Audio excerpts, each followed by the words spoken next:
Hey everybody, hope you're all doing well. My name is Steven and this is the Storytime channel. Today we have some malicious compliance stories and our first story of the day is by Fishy Fisher OMG. You don't need help? Okay, just make sure you roll out of the way of the Go Karts. This is a relatively short story from the time I worked at a go-kart track for a summer to earn some extra cash. Me and my friends all decided to work there, but didn't realize how crazy it was going to be. Every single day there was a massive issue where someone was either fired or chewed out by the owner. Let's call him Greg. Now, it's important to note for this story that Greg wasn't in the best shape. He was larger than life, so to speak. But despite this, he would be trying to help every day on the track, more likely than not causing problems that would have easily been avoided. The micromanaging was brutal, and when he wasn't physically there, he would send us a lengthy email at the end of the day telling us what we did wrong after watching the cameras on the track.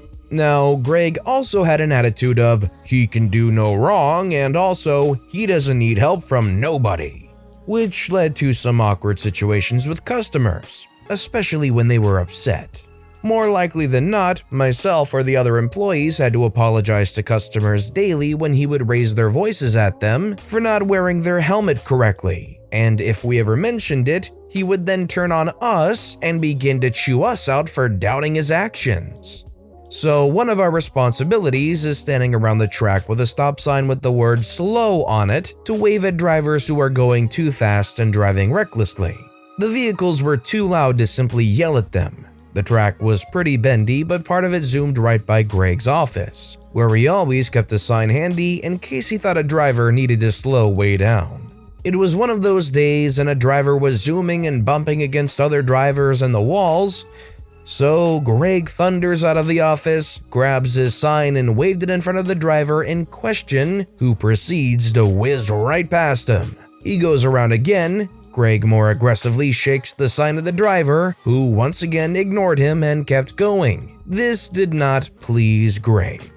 Finally, Greg uses all his might and really shakes the sign in front of the driver's face, but unfortunately loses his balance and falls onto the track. We rush over to him and ask if he needs help, which he replies with, in his usual angry bellow, "I'm fine, leave me."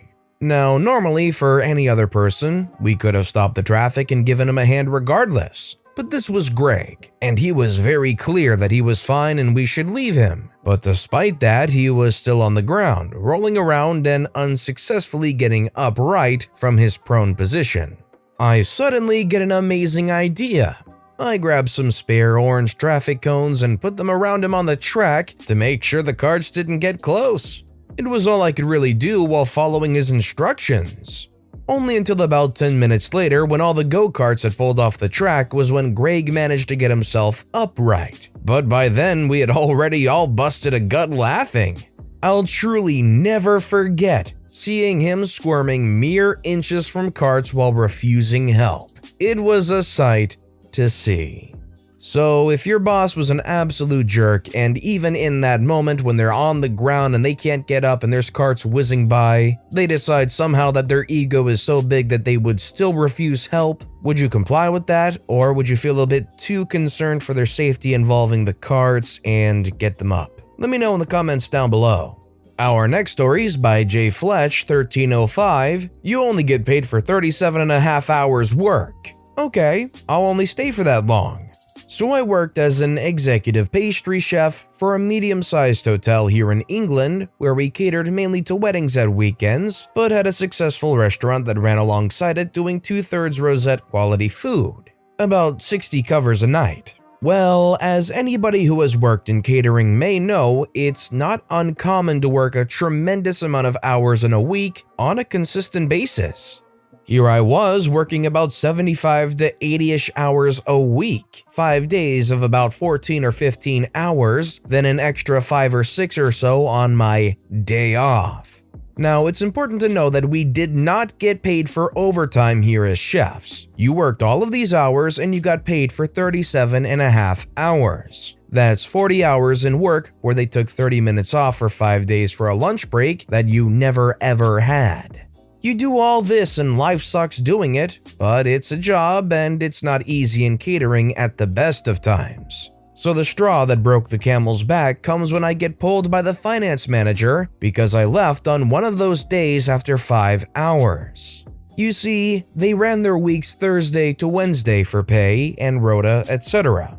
I left on a Thursday to go look after a family member on my day off that I'd already gone into work to help out on. But because it was a Thursday and the start of the week, I hadn't done enough hours in that week to justify leaving early.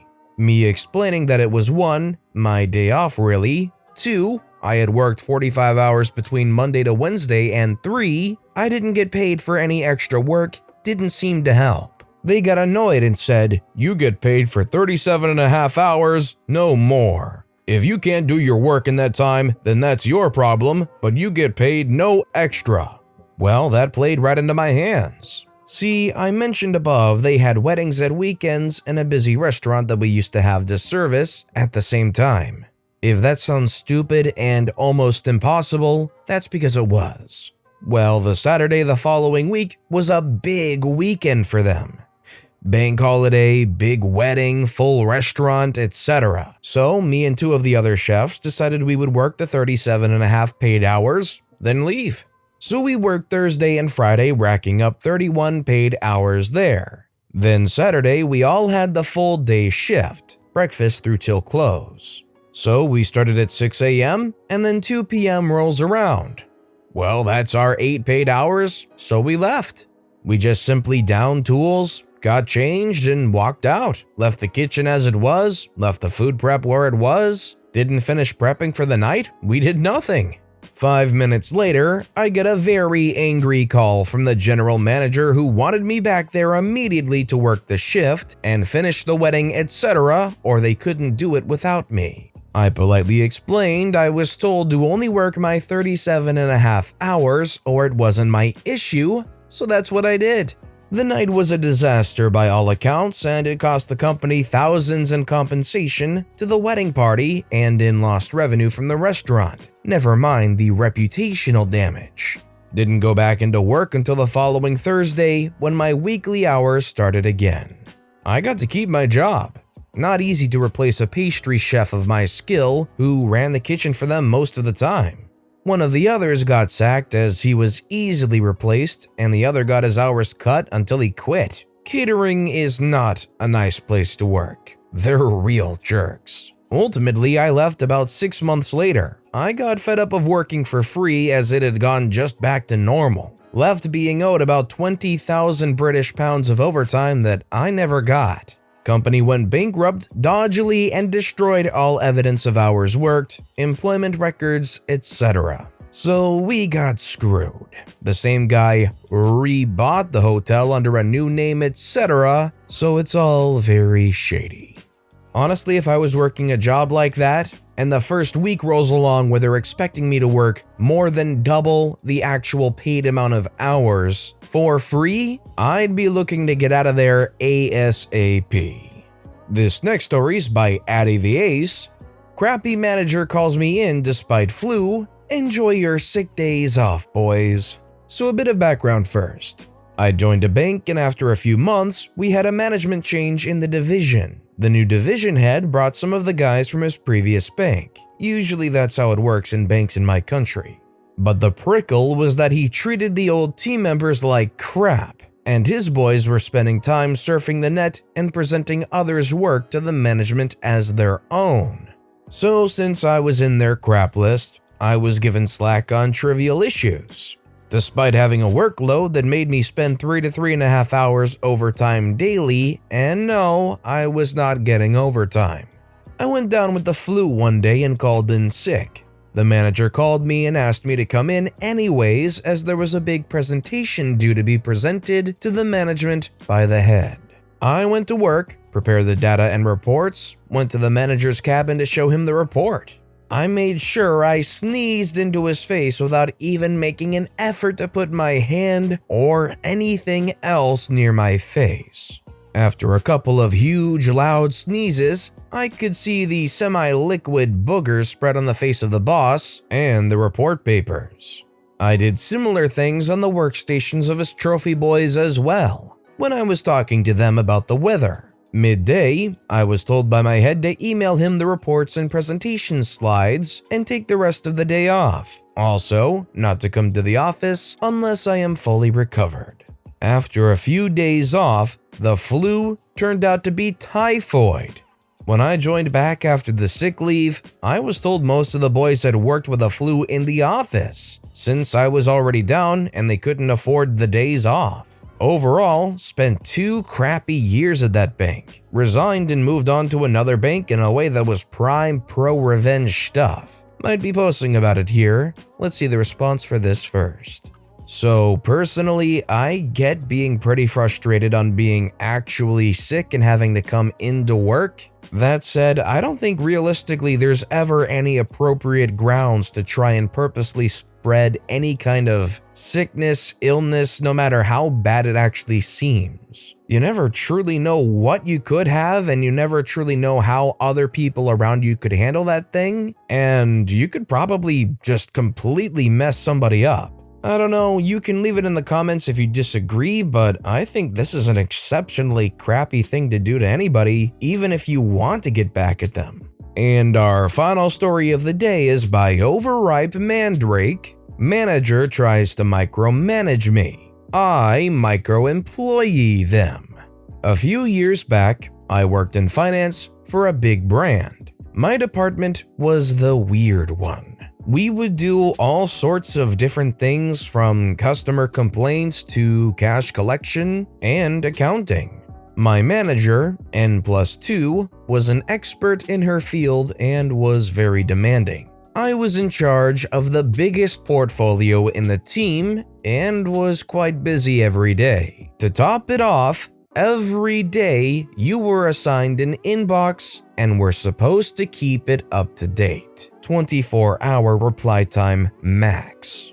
This is where the micromanagement starts. Manager would regularly go through the inboxes and ask people through IM to deal with this or that email first, as it was urgent. Still don't know how she would decide which emails were more important because it was pretty much always the same queries, but hey. And you had to drop anything and deal with her request immediately. One day though, I get 5 different requests from her in the span of 5 minutes. No problem for me. I take the first one and work my way through them chronologically.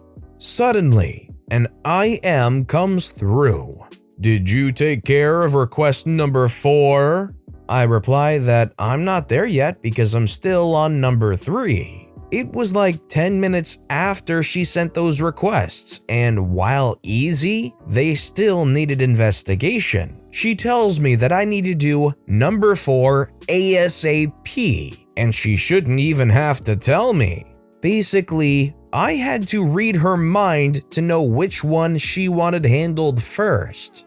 Being no psychic, I decided to do the next best thing. Ask her what she needed me to do first. I would check my inbox for the day, select the most sensitive emails, and ask her which one she needed me to handle first. Did that for a week and got told to deal with the inboxes I would normally do.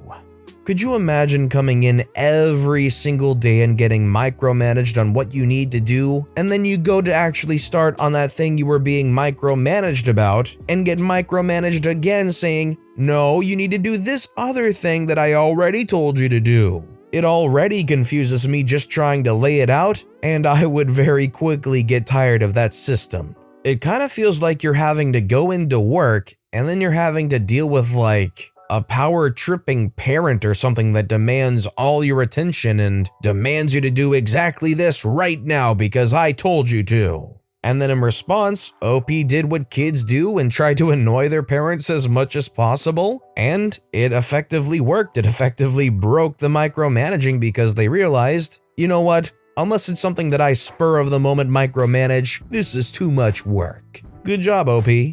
But with that being said, that's all the time we have for today. So if you have a favorite story of the day, let me know which story and why in the comments down below. But besides that, if you enjoyed the video, please consider giving it a like, and if you haven't, subscribe and turn notifications on so you'll never miss an upcoming video. No matter what you do, whether it's just viewing the video, liking, subscribing, turning notifications on, I appreciate the heck out of it. Every little thing that you do helps the channel grow that much more, and I can't thank you enough for it. So, until next time, I hope you all have a wonderful day, and I'll be right here next time on the Storytime channel.